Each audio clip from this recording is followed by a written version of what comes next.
Again, we are now going to analyze a variation that honestly I never had to face when I played, but it's still good to investigate how we should play against it and also know some general opening ideas, because whenever we study variations, we always need to try to keep in mind that there are some opening principles that can help us find the best moves, or at least good moves.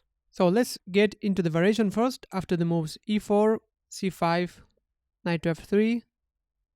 Here, instead of playing many of the other possibilities that we analyzed, here black counterattacks with the move knight to f6, and we get the Nimzowitsch variation. And here we can definitely play knight to c3, for example, although even here black can play the move d5, and as we'll see in the game, we also get into different positions that we have studied so far. That's why, pretty much regardless of what we play, we're gonna get different positions, but in any case these positions are going to be good for us, so we don't need to worry about this variation. Here we're gonna play the move e5, because here we can attack the knight, and first of all here black only has one logical move. If the knight goes to g4, for example, we can simply attack it.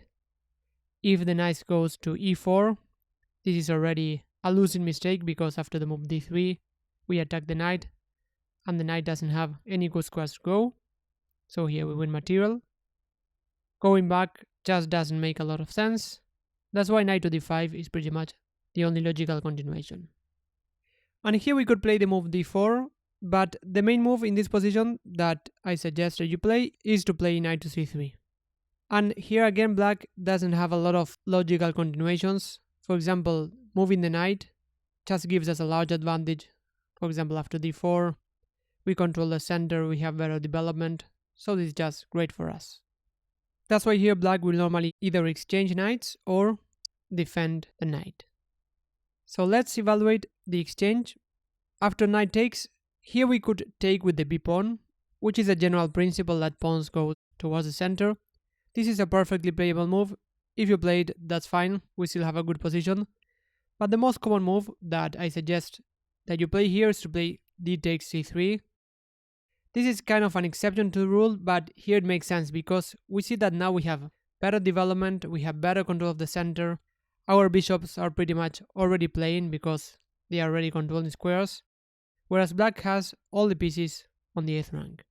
And as we see, the way we're going to continue is just normal development, so we can simply develop the pieces and get a good position. In the model game, black played knight to c6, white continued with bishop to f4, we develop and we also protect the e-pawn, e6, queen to d2. Here white played this interesting and aggressive plan of castling long, but other moves were possible. Queen to c7, here white castle long. It was also possible to postpone castling and play h4.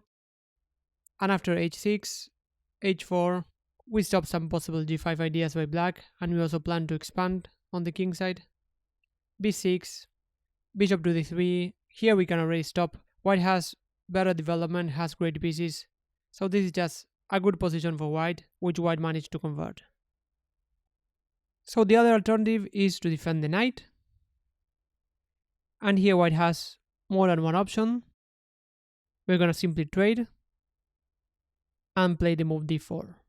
And here actually black already tries to complicate the position because black might already get a really bad position. The point is that this pawn on d5 is potentially a weakness, and if black tries to close the position, for example with the move c4, black is not in time because here we can play the move b3. We just counterattack the pawns. Black can try bishop to b4, but here we can play bishop to d2. And let's say that black wants to complicate the position with c3, then we just move the bishop. And we see how black pawns, they can become targets pretty quickly. They cannot be defended easily by their own pawns. That's why this position is already a bit shaky for black. And if black tries to hold the pawn chain by playing the move b5, here we have a typical tactical idea, which is quite common in a totally different opening, which is called the Queen's Gambit. After the move a4, we are just counter-attacking the pawns, and black cannot hold the position together with a6, because after we take on b5, this pawn is pinned. If black captures, we just win a rook. So this is a no-go for black. Here black might try d6, and here we can simply play bishop to b5, give a check, black will normally play knight to c6, and just castle, and we see that we have again a very good position. Black central pawns are quite shaky, so in the model game, white managed to gain an advantage pretty quickly. So another move that black plays here is to move knight to c6. One idea being to sacrifice a pawn after we take on c5. Bishop takes. White captures the pawn, but here black plays the move queen to b6 and tries to counter-attack on f2. And this leads to complicated positions that I honestly don't suggest that you play, considering that this is a very rare line. Unless you're going to prepare against an opponent who is regularly playing this line, I suggest to take a simpler approach and don't go for the pawn on d5, at least don't take it weakly, just play the move c3, keep the center, and here white gets a very solid advantage in these positions. The model game continued d6, and white continued with this idea of bishop to b5, and after bishop to e7, white took on d6, black took, both sides castled, and here white took on c5, and after queen takes, queen to a4, defends the bishop, and white gets a very solid advantage. This pawn on d5 is isolated. White is going to develop bishop to e3, have a good control of the d4 square. So these positions are not necessarily very bad for black, but white gets a slight advantage, can press slowly, and in the model game white managed to win quite convincingly. So we reach the Nimzowitsch variation after the moves e4, c5, knight to f3, knight to f6.